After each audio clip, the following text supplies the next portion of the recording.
आपको mutual fund के बारे में बताने वाला हूँ कि म्यूचुअल फंड क्या है, उसमें एसआईपी करना सही है क्या, और म्यूचुअल फंड के क्या क्या फ़ायदे हैं और क्या क्या बेनिफिट्स है और क्या नुकसान है, वो भी सब आपको मैं बताने वाला हूँ।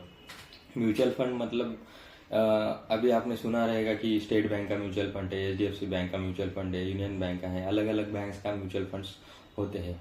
म्यूचुअल फंड्स के लिए हर एक बैंक का एक कमिटी रहता है जो डिसाइड करता है कि आपके जो इन्वेस्ट किए हुए पैसे हैं वो डिवाइड करके कौन से कंपनी में, कौन से सेक्टर में और कितने परसेंटेज में लगाने हैं। और वो कंपनी, जिस कंपनी में भी लोग इन्वेस्टमेंट के पैसे लगा रहे हैं वो सही है क्या, मतलब जो कंपनी में इन्वेस्टमेंट कर रहे हो कंपनी सही है क्या, उसके फंडामेंटल सही है क्या, उसके ऊपर लोन कितना है, उसके एसेट्स कितने हैं, उसका ग्रोथ करने का चांस क्या है, सेल्स कैसा चल रहा है उसका, ये सब इनको वो लोग इस सब के ऊपर पढ़ाई करते हैं और उसके बाद में आपके पेमेंट पैसे इन्वेस्ट करते हैं।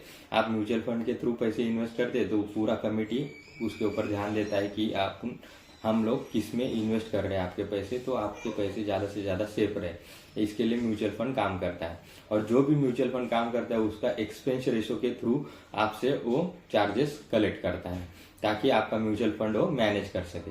म्यूचुअल फंड इसके लिए सेफ है कि म्यूचुअल फंड में बैंक कमेटी एक ही स्टॉक में पैसे नहीं लगाती, कम से कम 100, 200, 50 कितने भी शेयर्स में, अलग अलग शेयर्स में पैसे इन्वेस्ट करती है और हर एक शेयर का वो स्टडी करके वो उसमें इन्वेस्टमेंट करते हैं। तो म्यूचुअल फंड में एसआईपी या इन्वेस्टमेंट करने के टाइम पे आपको ज़्यादा टेंशन लेने की ज़रूरत नहीं रहती है, बस आपको इन्वेस्टमेंट करना है। और म्यूचुअल फंड लेने के टाइम पे उसका हिस्टोरिकल डाटा चेक करना है आपको कि कितना परसेंटेज रिटर्न दिया है उन्होंने 1 साल में, 2 साल में, 5 साल में। 5 साल का अगर आप उसका डाटा चेक करेंगे तो आपको पता चलेगा कि ये म्यूचुअल फंड ठीक है, सही है। उसका एक्सपेंस रेशो आप चेक करिए। लमसम इन्वेस्टमेंट भी कर सकते हैं आप, एसआईपी भी कर सकते हैं। और एसआईपी करने के टाइम पे ध्यान रखिए कि स्टेप अप एसआईपी करेंगे तो आपको बहुत अच्छा बेनिफिट मिल सकता है एसआईपी में।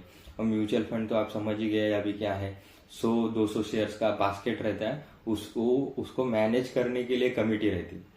जैसे स्टेट बैंक की कमेटी है, यूनियन बैंक की कमेटी है, मोतीलाल ओसवाल की कमेटी है।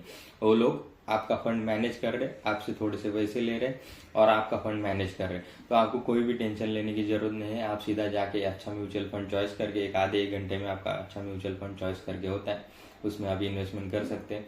और लॉन्ग टर्म के लिए इन्वेस्टमेंट करते रहेंगे तो आपको मिनिमम 5-10 साल के बाद इतना अच्छा बेनिफिट देखने को मिल सकता है। और सबसे बड़ा बात है कि आप जो बैंक में एफडी वगैरह करते हैं उसमें कंपाउंडिंग के लिए आपको इतना बेनिफिट नहीं मिलता है, उसके लिए आपको कुछ एक्टिविटी करना पड़ता है, उसके बाद आप कंपाउंडिंग कर सकते हैं, लेकिन इतना सही तरीके से आपको मिलता नहीं है बेनिफिट। लेकिन म्यूचुअल फंड में वो कंपाउंडिंग का बेनिफिट आपको बहुत सही तरीके से मिलता है। इसके लिए मैं आपको म्यूचुअल फंड के सजेशन देता हूँ। और आप म्यूचुअल फंड के लास्ट 10 ईयर के, 20 साल के रिटर्न्स दे सकते हैं। जो भी म्यूचुअल फंड लास्ट 10-20 साल से ट्रेड कर रहे हैं, या म्यूचुअल फंड तो ट्रेड नहीं करते, लेकिन जो म्यूचुअल फंड की हिस्ट्री आप चेक कर सकते हैं गूगल पे जाके या कोई भी ऐप पे जाके। तो आप अगर चेक करेंगे और एसआईपी कैलकुलेटर या म्यूचुअल फंड कैलकुलेटर सर्च करेंगे गूगल पे और आप उसके 10 साल 20 साल पहले का डाटा चेक करिए तो आपको पता चलेगा कि म्यूचुअल फंड का बेनिफिट क्या होता है और कंपाउंडिंग क्या होती है। एक दिन मैं कंपाउंडिंग के ऊपर डिटेल में वीडियो लेके आऊँगा और उसके बारे में भी बात करूँगा। अभी के लिए यही रुकता हूँ, धन्यवाद। अपने चैनल को लाइक करें, शेयर करें और सब्सक्राइब करें।